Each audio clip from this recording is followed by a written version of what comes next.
Thank you very much, ladies and gentlemen, for being here. I hope you don't mind if I speak for a little more than 3 minutes on this occasion. Rules are for others, not necessarily for oneself. But look, it is a delight to be back in India. Many years ago, I was lucky enough to win a scholarship to study overseas, and I was tremendously exhilarated at the thought of studying at the world's oldest English-speaking university and spending time in one of the cradles of Western civilization. But some instinct, way back then, said that I shouldn't travel straight from Australia to England and fly right over the most significant country on the way. Itself a home of civilization, yet with spiritual links to my own, via much history in common, a shared passion for literature and sport, and a shared commitment to democracy and the rule of law. So, all those years ago, I landed in Mumbai and travelled by train and bus to Udaipur, to Delhi, to Kashmir, and then to Bihar, where I spent 2 months with Australian Jesuits based in Hazaribagh, Daltonganj and Bokaro Steel City, including time as a teacher's aide in schools and on missions to the Adivasi hill tribes. It was a formative time in my life, and it left me with a lasting appreciation of India's great strength and vast potential. I've only had, I regret to say, one subsequent visit. I was actually the first counterpart to visit Prime Minister Modi after his election in 2014, but have been certain ever since that first trip 38 years ago that India was a force for good and that engagement with India would improve our region and our world. Now, it stands to reason that a free Indo-Pacific depends upon the countries of this region being free and open.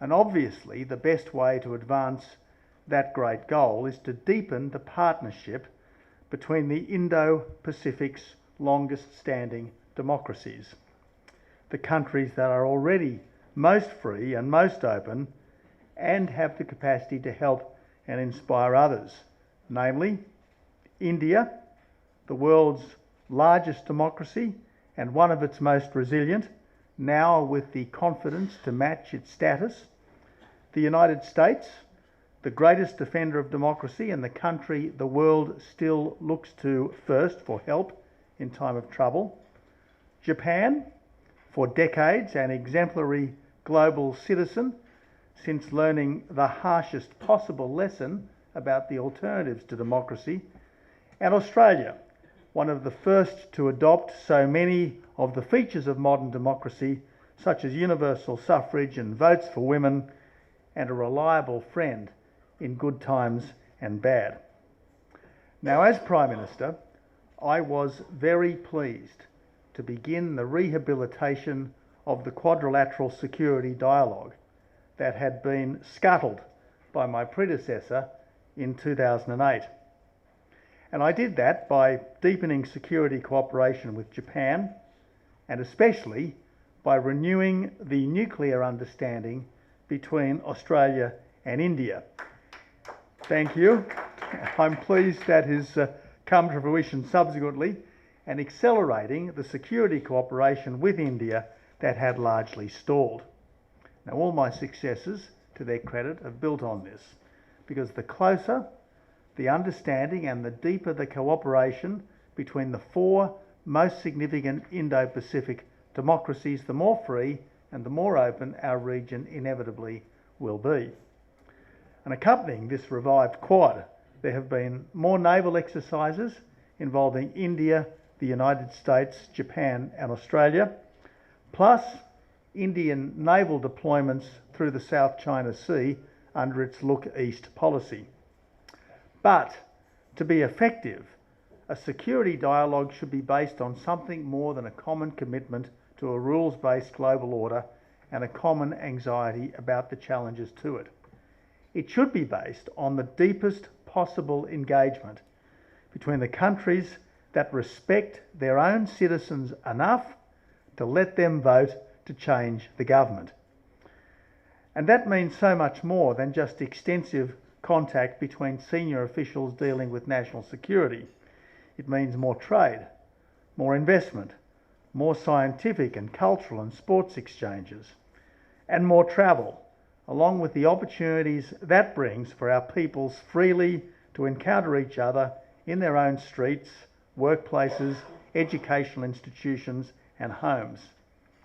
It goes without saying that this should be relatively easy between countries with very similar values and comparable systems of government and administration, and especially between those that can readily speak each other's language. To put it simply, a partnership between two democracies, such as India and Australia, should be far easier to build than one between, say, Australia and a one-party communist state like China. And perhaps this is why the relationship between Australia and India until recently has largely been taken for granted, while that with China has been carefully cultivated by all governments and assiduously fostered by all prime ministers since Bob Hawke, who at the time of his death had made over 100 trips to China. China, of course, is now Australia's largest trading partner by far, and it's our largest source of overseas students, and it has been for well over a decade. About 500,000 Australians were born in China, and more than 1 million Australians have Chinese ancestry. But if Australia's links with China could so explode from next to nothing in scarcely 40 years, how much greater should be the potential to develop even bigger links, even faster, with the emerging democratic superpower of the wider world. Now, interestingly, over much the same period, our dealings with India have also substantially increased, so that India is now our 5th biggest trade partner and our 2nd largest source of overseas students. And there are now approaching 1 million Australians with Indian ancestry. The difference is that Australia's burgeoning relationship with India has had only intermittent official drive. For instance, between 1986 and 2014, there were no prime ministerial visits by India to Australia, and there were only 4 Australian prime ministerial visits to India. Compared to its passion for China, Australian officialdom has approached the relationship with India with what can only be described as benign neglect.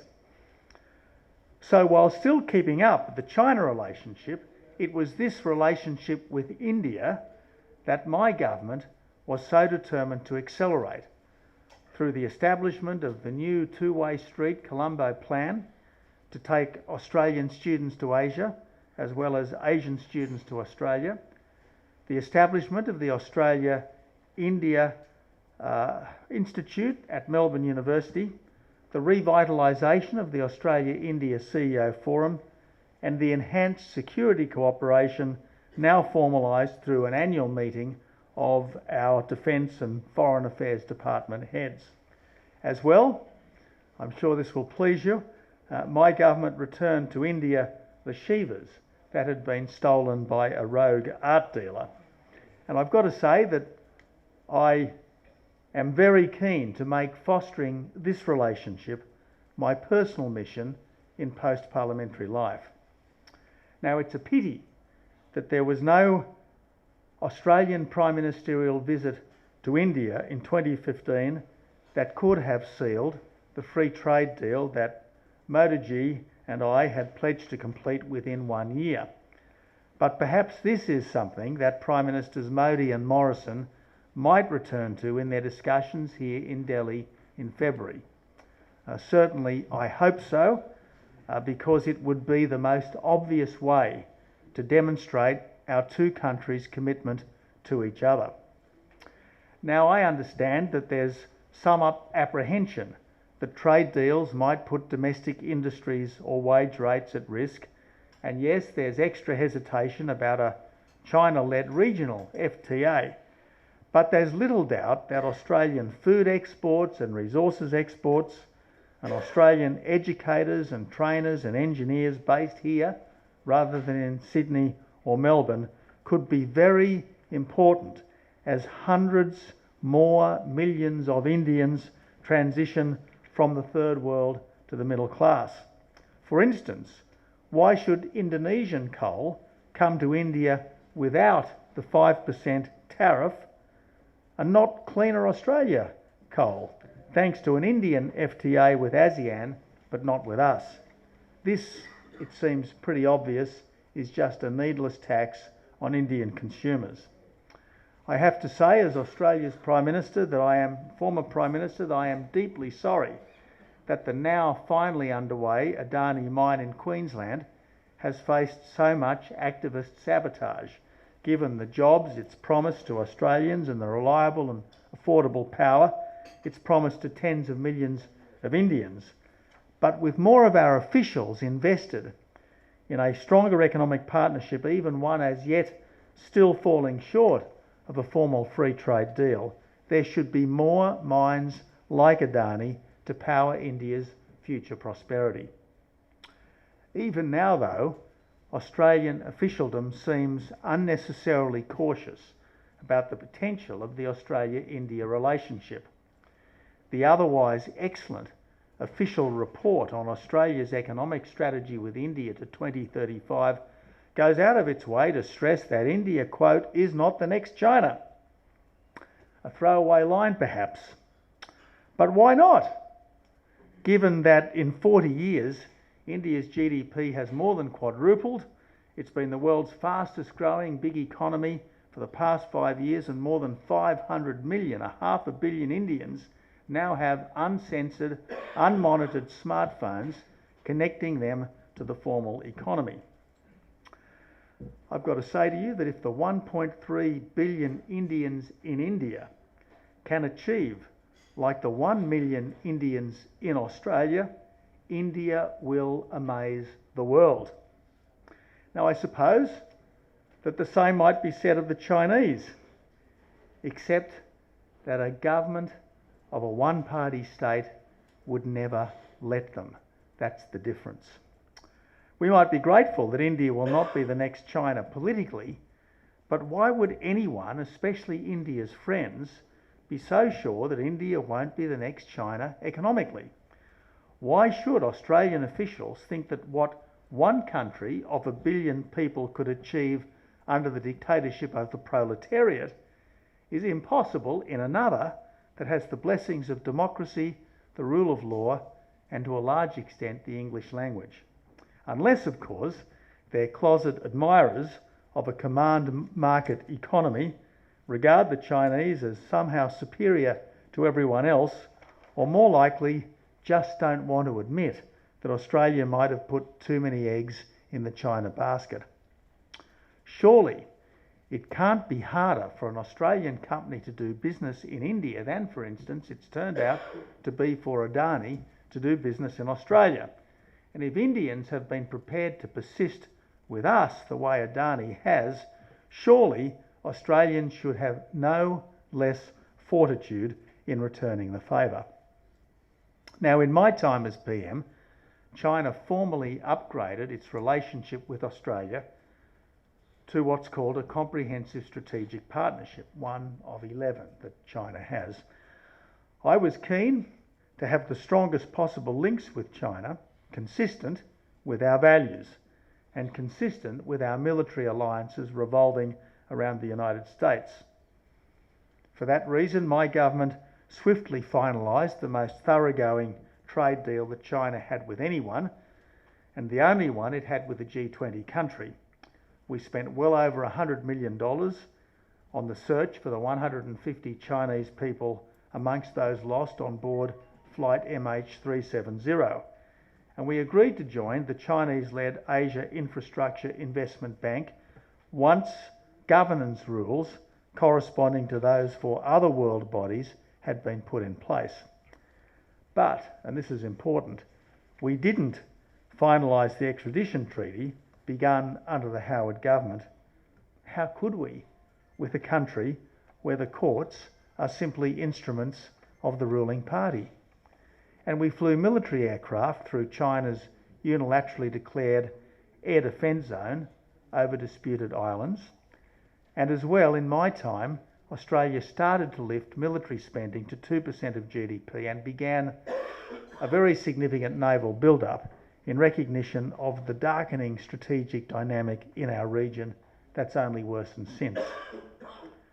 You see, the often glossed over reality is that it's hard for Australia to be a meaningful strategic partner to a country that thinks it can bully its neighbours on the basis of confected territorial claims, that it refuses to submit to arbitration and tries to resolve unilaterally in its favour. It's hard for any country to be other than a client or a strategic competitor with a country that still regards itself as the Middle Kingdom and that has now dropped the mask of hiding its strength and biding its time. Especially if China dumps one country, two systems for Hong Kong and becomes more belligerent with Taiwan. But even if it just vigorously prosecutes its territorial claims against countries like India and Japan, it's hard to see relations with China rising much above the level of a cold peace anytime soon. In Washington, the long interlude of cautious engagement with China seems well and truly over, to have been replaced by a bipartisan policy of careful constrainment, not containment, constrainment. President Trump's big tariff hikes on Chinese imports could just be designed to improve America's trade balance and to reduce intellectual theft, but they might also presage a move to take China out of the US supply chain, to minimise China's integration into the world economy and to reduce US vulnerability to Chinese economic pressure. If so, this has to be a massive opportunity for India, provided it maintains the tilt to the west that I suspect is its most natural preference. Now, as for Australia, of course, we will continue to offer China the food and resource security it craves and to share our thinking with China on what makes an economy more prosperous and a society more humane, because that's in everyone's interests. But we should be very cautious about the kind of technical engagement that leaves us relatively weaker and China relatively stronger. And again, this is where India comes in.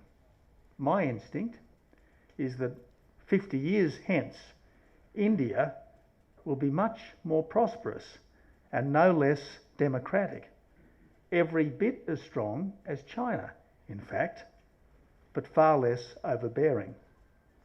And I hope that Australia will be a key partner in India's rise.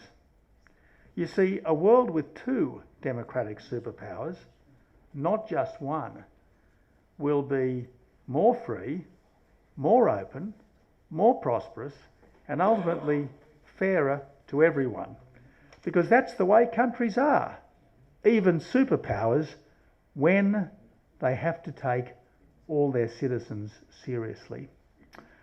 So, Mr. Deval, thank you so much. Shura, thank you so much for the opportunity to be here at the Indian Foundation. Ladies and gentlemen, thank you for the interest you take in public affairs generally, but in international security issues in particular. It's an absolute honour to be here in India, one of my first post-political trips, and I do look forward, even if only as some kind of younger elder statesman, to make many more trips and to have much more to say on this very important subject. Thank you.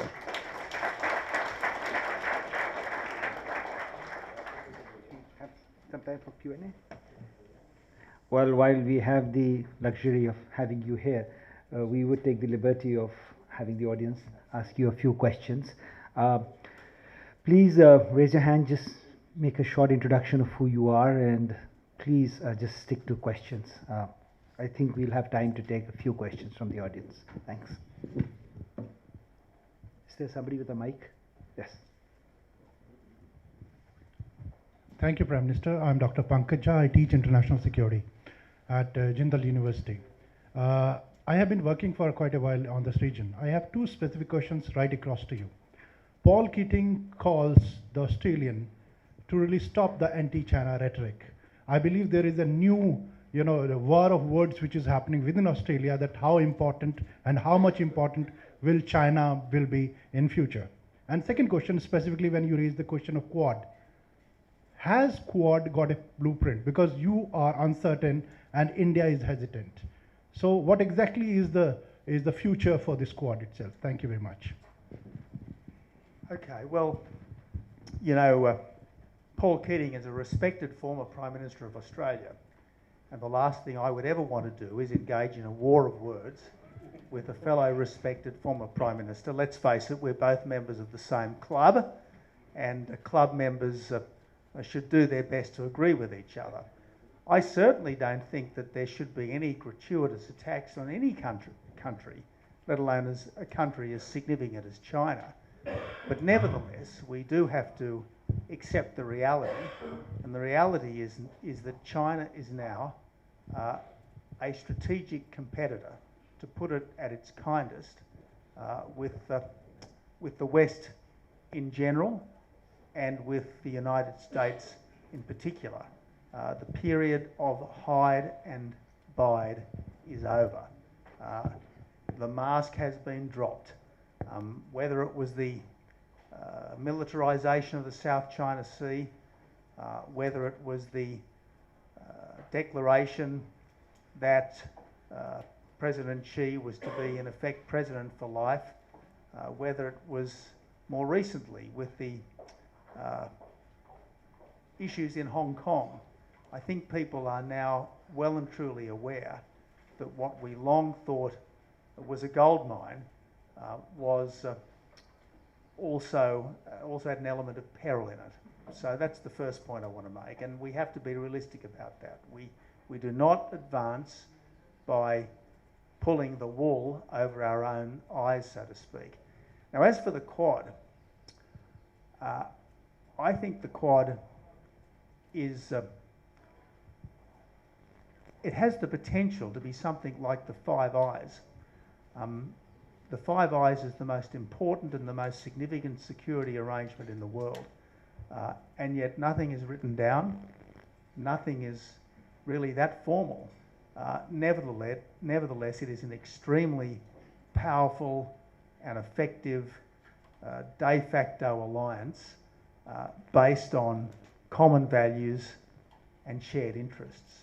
Now, Australia, India, Japan and the United States do have common values.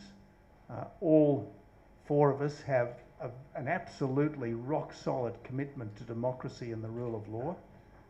India, as I say, the world's largest democracy, an extraordinarily resilient democracy. We might have thought 70-odd years ago that democracy was perhaps a foreign exotic plant here in India, but it's flourished mightily and proven to be remarkably strong. Who would have thought back in the late 70s that democracy would have been reasserted so vigorously in the face of an official attempt to severely limit it? So there are strong common values and strong common interests, because while I would say that there is great official goodwill in America, in Japan, in India and in Australia, none of us are countries that want to be bullied, and none of us are countries that want to see other countries bullied. All of us are countries which utterly reject the concept that might is right. This idea that the strong will do what they can and the weak must suffer what they must, this is absolutely alien absolutely alien to the thinking of our societies. There is a very, very strong sense of decency and fair play in all of these societies, and that's why I think that even though the Quad is not written down anywhere, even though it's an instinct, it's an informal coming together, it nevertheless has the potential to be incredibly powerful and important for our region in the decades to come.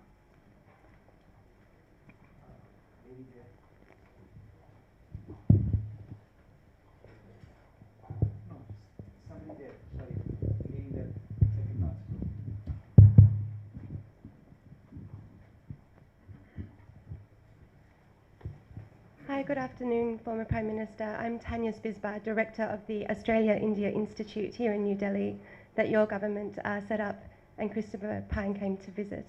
As a brief aside, I was 2 weeks into my diplomatic post when you came in September 2014, and I really commend your leadership on the India relationship and that of Minister Rob, who came many, many times that we had the pleasure of hosting.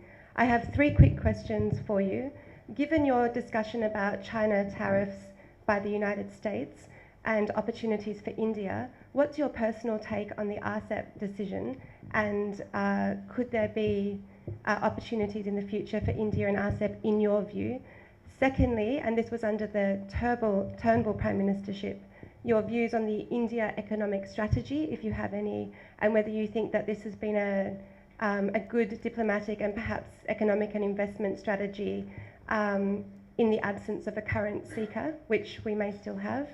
And thirdly, given the commitment of your government to the Australia-India relationship and to the Australia-India Institute, and mindful of your comment that India could be the new China, turning to the research and education relationship, which China has had a big play in, what is your view of a deepening Australia-India research relationship, and should the government invest in this as heavily as it has with China? Thank you.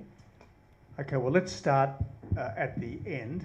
Your third question, should the government invest in the Australia-India research and educational relationship? I think the answer is yes, just as heavily as with China. In fact, if anything, I think more heavily, because it's less fraught and there are fewer complications, given the fact that there is no reason why there can't be a deepening strategic partnership between India and Australia. Second, on the economic strategy, look, I do think it was a fine document, and I congratulate our friend Peter Varghese for his work there, but I do think that it was, if anything, unambitious. And the observation that India is not the next China, I think, is likely to be simply false. But I'm not critical of the overall strategy. I think as a strategy it was absolutely going in the right direction, and I think everything that it suggests is sound. Finally, on the RCEP, look, I was always quite cautious about the RCEP for 2 reasons. First, because Australia already had free trade agreements with most of the significant countries in it, with China, with Japan, with Korea, with Singapore, with Indonesia, with Thailand, and India has free trade agreements with some of those countries as well. So I wasn't sure how much real additional benefit we were going to get from the RCEP, which I should add, in my understanding, is a rather less sophisticated plurilateral free trade agreement than the Trans-Pacific Partnership. The other, I suppose, cautionary note for me is that just as the Trans-Pacific Partnership was originally envisaged by President Obama as the economic leg of his pivot to Asia, I think China sees the RCEP as another element in its Belt and Road Initiative. And as I see the Belt and Road Initiative, it is clearly a way of bringing more and more economically vulnerable countries into China's orbit in every way. Now, look, I don't blame China for wanting to increase its standing and influence in the region. All countries are entitled to do that, maybe even expected to do that, but I think sensible countries are very careful about accepting too much from a country that might have strategic ambitions at odds with their own, and that's my anxiety about the RCEP.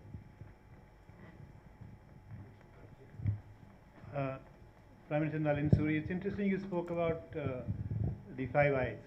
As you know, India has been wanting to be associated with Five Eyes for a while, particularly on intelligence sharing, but hasn't really got a very positive response. So, given the experience in the Five Eyes, do you think the informal arrangement in the Quad can be implementable? Can it work? Will this mean more collaboration under Five Eyes? Because in many ways, Five Eyes for us is more important than the Quad. Quad is happening in any case in the ground. Well, look, the Five Eyes is a product of history and an instinctively shared way of looking at things, based, as I said, on common values and very similar interests. But given the community of values and interests between the Five Eyes countries and India and Japan and probably also Singapore, I don't see why there could not be over time a gradual build-up of the Five Eyes into something bigger. Now, you don't want to water the Five Eyes down. It's far too important to dilute. Nevertheless, it will be very important given the relative economic diminution of the United States and the relative economic augmentation of China, that those countries look for more friends. I mean, there is strength in numbers, and the Five Eyes, which were an extraordinarily powerful network a generation ago, are relatively less significant today, and I think that's an argument for sensible, judicious expansion. And certainly when I look around the world, I think that by far Prime Minister Modi and Prime Minister Abbott are some of the most impressive people on the world stage, if not the most impressive people on the world stage. And I think they are reshaping the thinking of their countries as well as simply dominating their politics. I mean, this is the key. It's one thing to be in office for a long time. It's another thing to change the strategic thinking of your countries. And under Modi, India is punching to its weight globally after many decades of, I think, relative introspection. And under Abe, Japan is becoming, if you like, a normal country again, as opposed to a country which felt morally obliged to act within itself because of what it saw as its own failings in the Second World War. So I think these leaders are changing the approach that their countries take, and I think that makes them much stronger potential partners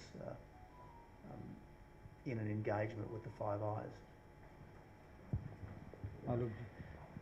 Sir, I am Alok Bansal, Director, India Foundation.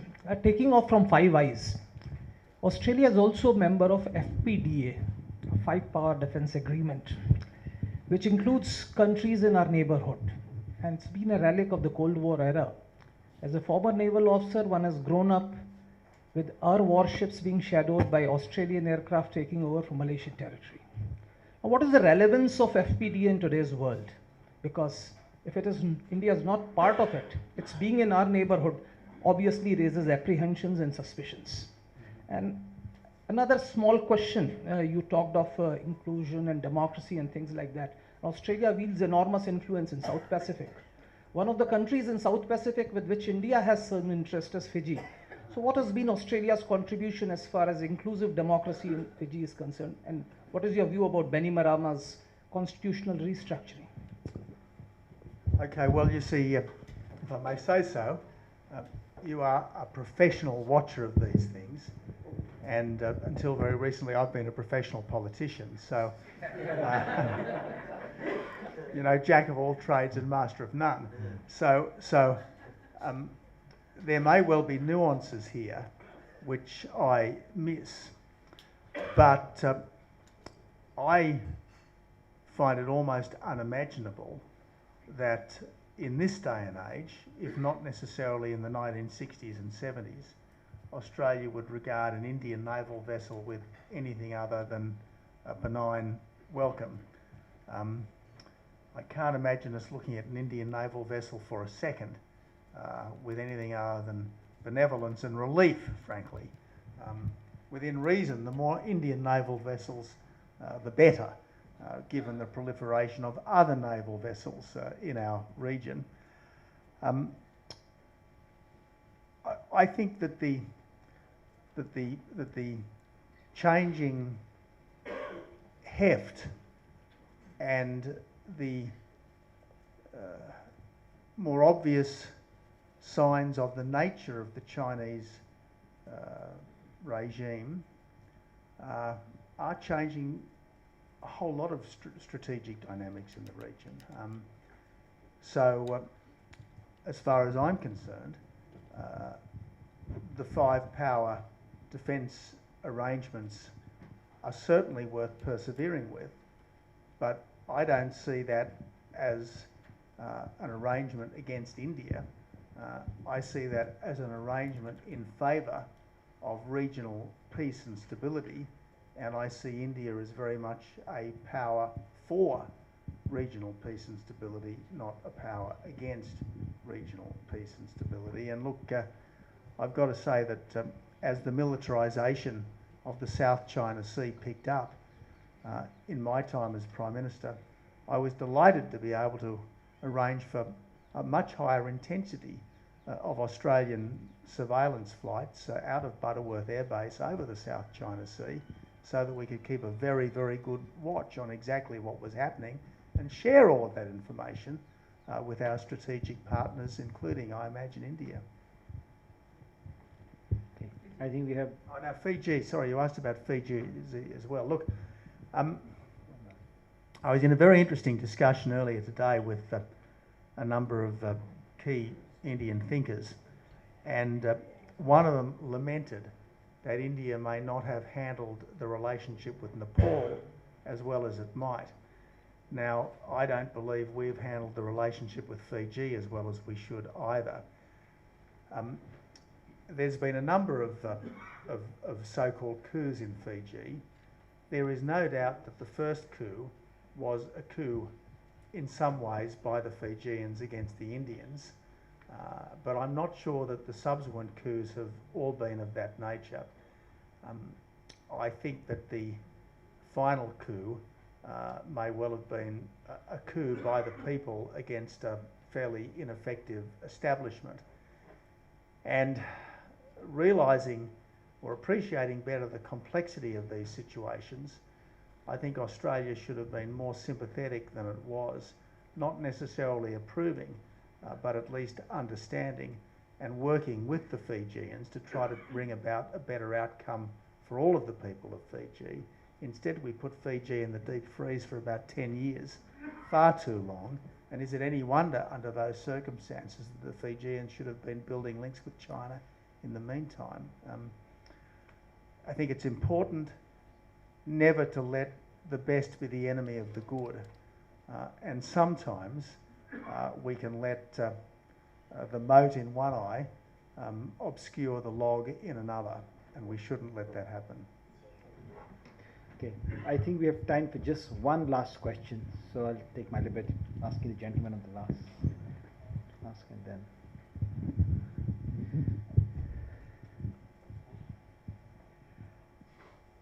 Sir, I'll take you back to your quote from the Milan dialogue about the strong will do what they can and the weak will suffer as they must. And that has actually been a part of democratic discourse for millennia. What has changed that suddenly democratic values, people are to believe, have become more important than other geopolitical considerations? I think, look, if the democracies are stirred to anger, there is absolutely no doubt that they can be ferocious. And the response of the great democracies in 2 world wars has been extraordinarily fierce and intense. But a liberal pluralist democracy, and I stress a liberal pluralist democracy, inevitably is going to take most seriously what is most immediately and obviously on the minds of its people. And your average person, other than in moments of extreme international tension, is not thinking about national pride, is not thinking about the country's prestige, is not thinking about armaments and weaponry and alliances. The average person is thinking about, how do I get home easier from work? Is my job more secure? Are my kids going to get a better life than I have? That's the kind of thing that the average person is thinking about. So democracies, almost of their nature, are going to be concerned with prosperity, with development, with fairness. And I just think that countries so preoccupied are vastly less likely to harbour ill intent against each other than countries that are dominated by an elite of one sort. As again someone was saying to me in discussion earlier today, the leader of China effectively has a constituency of about 9 people, the Politburo, but the leader of India has a constituency of 900 million people that he or she has to keep happy. The leader of Australia has a voting public of 15 million that have to be kept happy. The leader of Japan has probably 70 million to keep happy. The leader of the United States has 200 odd million that need to be kept happy. And these people are pretty impatient about foreign adventures in a way that a small, select, power-preoccupied group may well not be. That's why I say democracies often make mistakes. Democracies often get it wrong, but democracies rarely fail in their good intentions. They rarely fail in their fundamental benevolence, and that's why, for all its faults, to echo the great Churchill, democracy is the worst system of government except for every other system that's ever been tried. Well, thank you very much, Your Excellency. This has been a very engaging last 1 hour. And, you know, this once again sort of highlights why we have somebody like His Excellency talking on India and the Pacific. You know, as Indian Australians become more and more relevant, or as I might say, Australian Indians become more and more relevant in the Australian way of life and Australian politics, I think time has now come for us to really institutionalize this mechanism of creating a body or an institution that actually studies the Australia-India dialogue and engagement. And who better to champion that on across party lines than His Excellency Mr. Abbott. So I'm hopeful that some of my Australian Indian friends who are in the audience here today will take this and are working towards building such an initiative, and we at India Foundation will obviously give a little bit of help, whatever we can, to such an initiative. So with that, thank you once again, Your Excellency. And now may I request, on behalf of India Foundation, Shri Suresh Prabhuji to felicitate our guest and give him a small memento as a remembrance of his visit to us here in New Delhi.